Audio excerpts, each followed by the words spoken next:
Assisted suicide. Should it be legalized? Before we answer the question, why would anyone in their right mind terminate their life, we should think over another one. What do we live for?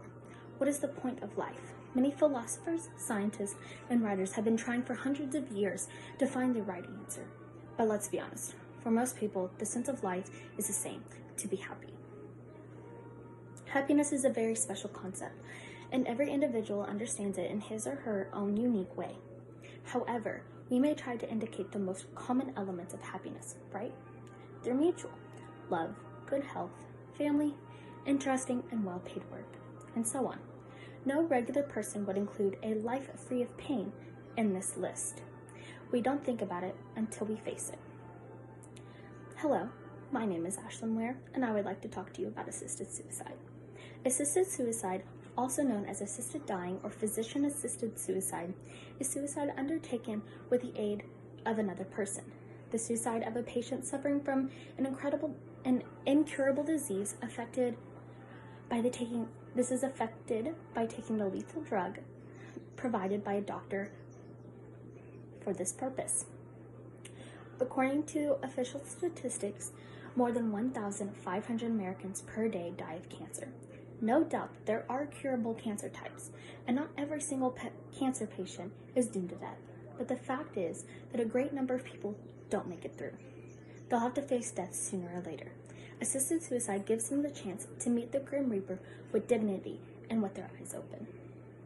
In the USA, physician-assisted suicide is legal in 7 states: Montana, Colorado, California, Vermont, Hawaii, Oregon, and Washington, and the District of Columbia.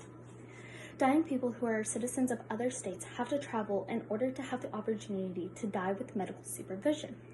Unfortunately, for them, they may not be able to pay for the transportation or 2 weeks for their last journey.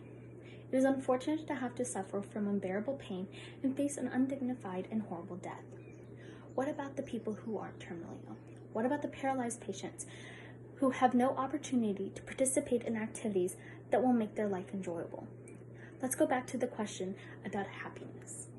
What if a person lost the chance for happiness because of a severe trauma or a serious disease?